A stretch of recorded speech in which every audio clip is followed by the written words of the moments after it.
Okay, in the last slide, we have shown some two-dimensional potential surfaces, but in fact, there is a better way to visualize the potential change, which are equipotential surfaces. Take a look at some examples shown on the right side. There are several surfaces drawn together, and these are equipotential surfaces. And what we mean by that is if you choose one of these surfaces, and if you stay within this surface, everywhere the potential will be the same. That's what we mean by equipotential surfaces. And one important thing about equipotential surfaces is that no work is done when a charged particle moves from one place to another within an equipotential surface. So this is an example like this. So if you are moving from this position and follow the surface and then stop at this position, then there will be no work involved. It's just like you are moving on a flat surface, in a gravitational force. Okay, and then another example here. So if you are moving from this position and go out of the equipotential surface and eventually come back to the one position in the same surface, then in this case, even though the path looks more complicated, you are still starting and then ending at the same equipotential surface, so still no work will be done during this motion. Okay, and then when you are drawing equipotential surfaces, there are two important rules you have to follow. The first rule is that the surface will always be perpendicular to the electric field lines, just like this. So on the right side, these lines are actually electric field lines, and then here you see that it's electric field lines and equipotential surfaces are always perpendicular to each other. This is the first rule we have to follow. And then for the second rule, let's take a look at another figure. So remember, when you are drawing equipotential surfaces, you end up drawing many of them, right? And then here, for example, here there are 1, 2, 3, 4, 5, 6, 7, or even more equipotential surfaces. And when you draw them, remember, you have to always draw them with equal intervals, which means that the difference in electric potential, say between here and here, must be equal to the difference in electric potential between here and here. Okay, it's always the same.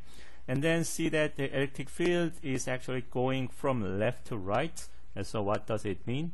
So which means that electric field will be, electric potential will be high on the left hand side and low on the right hand side. That is why electric field goes from left to right. Okay, and then how about the case of positive point charge? So here it looks like a spider's web, but anyway, the two rules that we have discussed are exactly followed. So electric field lines and equipotential surfaces are perpendicular to everywhere.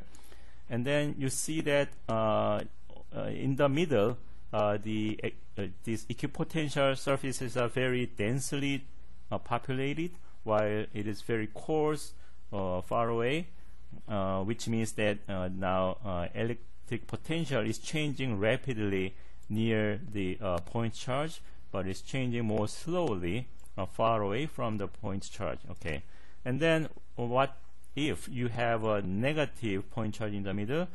Basically they look the same, but the only difference is that now electric field is going in the case of negative point charge. So therefore what you can say is that in the case of positive point charge, electric field was higher near the charge, but in the case of negative point charge, the electric field will be higher far away from it. Okay, and then if you have two positive charges, then the equipotential surfaces will look more complicated, but whatever happens, the two rules that we have discussed between the equipotential surfaces and electric fields are all satisfied. Okay. Okay, then let's try more quantitative calculation of an electric potential for a certain case. And the example here is an electric dipole. You know, electric dipole is a pair of two equal and oppositely signed charges. As in the figure on the right side, we have a plus Q, minus Q, which is an exact electric dipole. Okay, and then we are trying to calculate electric potential at any position around this electric dipole. And for our calculation, let's take the origin of our position to be the middle of the electric dipole. And then here you can see that then positive charge will be above the origin at the distance d/2, right? And then the negative charge will be below the origin at minus d/2. Okay. And then how do we calculate the electric potential? Well, we have more than one charge, so we are calculating electric potential independently from the two charges and then make a summation, right? So we are actually doing this. So let's call V plus to be the potential due to the positive charge and V minus to be the potential due to the negative charge. And then each of them, well, the initial expression is simple. The positive charge will have plus Q and negative charge will have minus Q. And then let's express the R plus to be the distance between the positive charge and the current position that we want to consider, and R minus to be the current the distance between the negative charge and then the current position. Okay, and then the KQ comes out, and then you can just simply try to write it this way. Okay, and then here if you take a look at the figure, then the difference between R minus and R plus may be a little bit difficult to calculate, but remember, we always take this electric dipole to be very small. So if it's small enough, you know that we can approximately say this direction of the R minus and then the direction of the R plus are almost parallel to each other. And then if they are really almost parallel to each other, then the difference can be simply calculated just like this, which is the now d multiplied by cosine theta, right?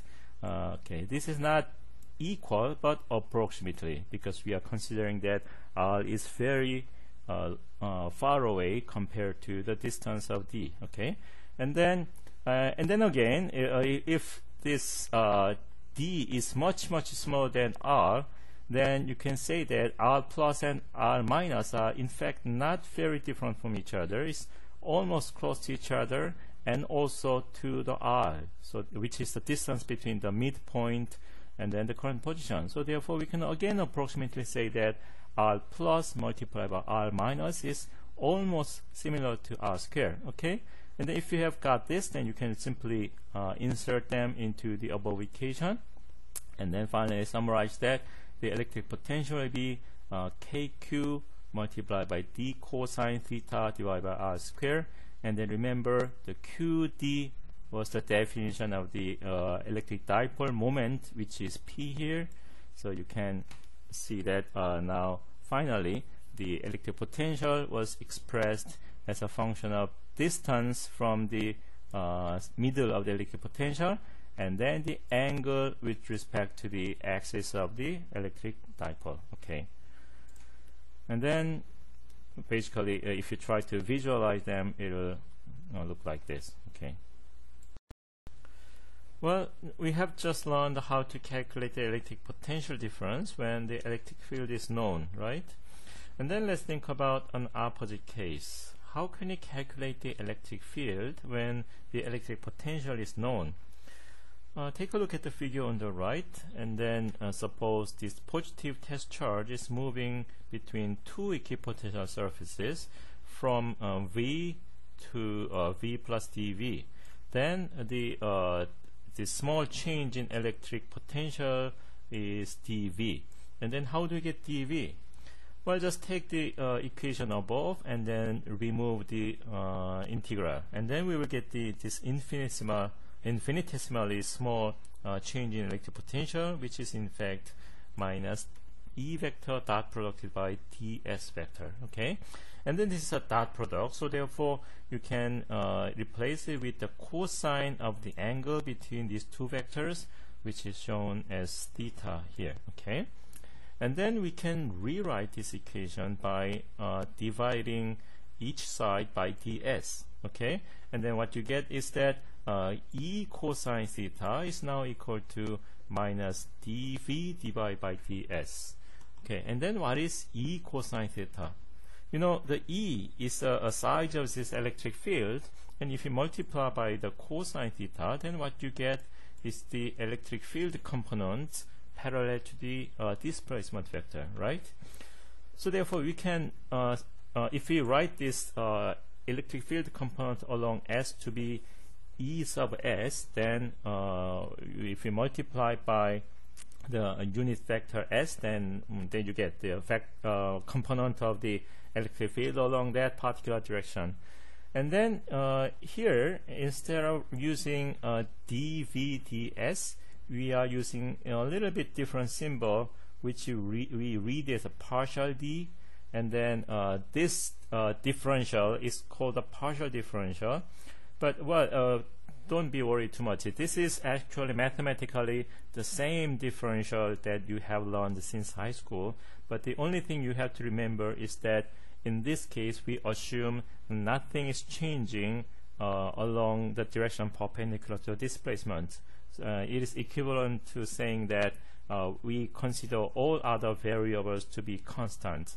Suppose this S is X, and then if V includes Y and Z, then you assume Y and Z are constant, so therefore you are taking a differential only with respect to X. Okay, that's the case. Okay, and then now since you have learned how to get the electric field component along particular direction, now just remember you have to repeat this along X, Y, Z direction, and then once you have done that, you can combine electric field component along three directions using the unit vectors along three directions, and then get the final full electric field component.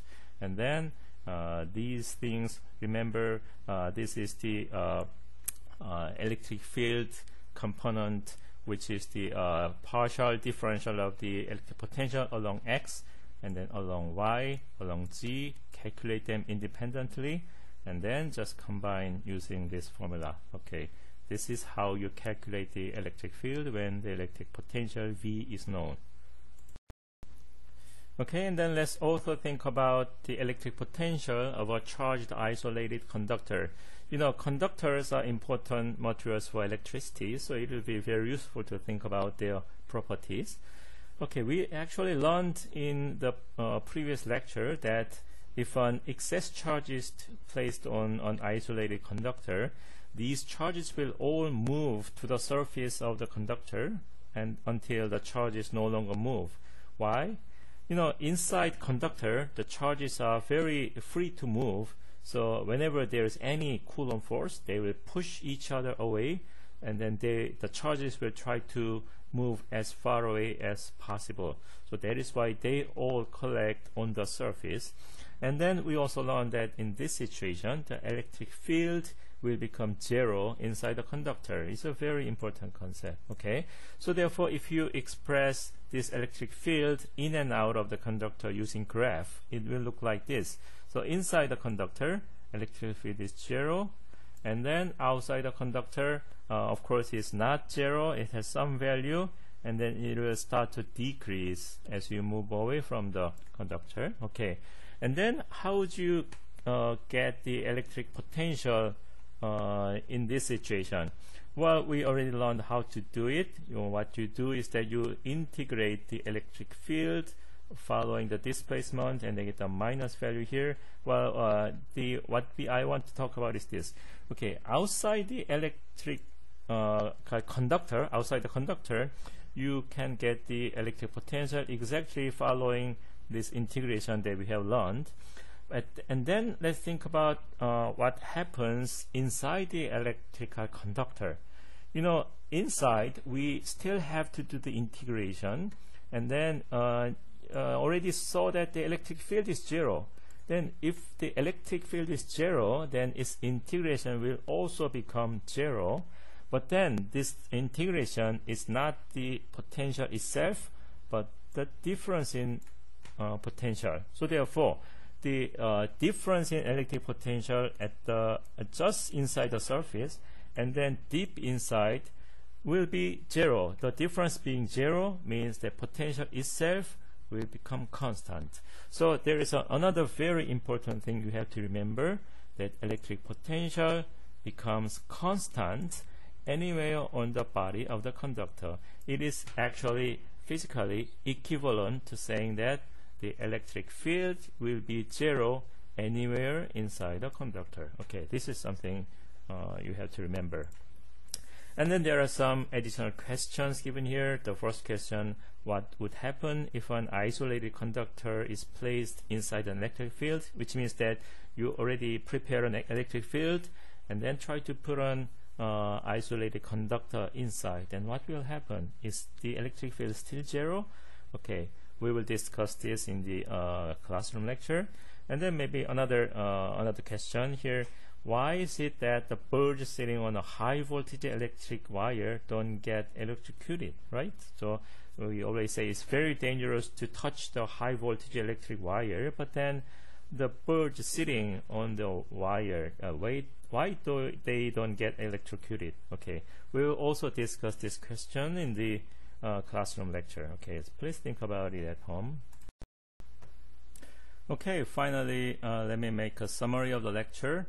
In this lecture, you have learned the concept of the electric potential and its relation to electrostatic potential energy.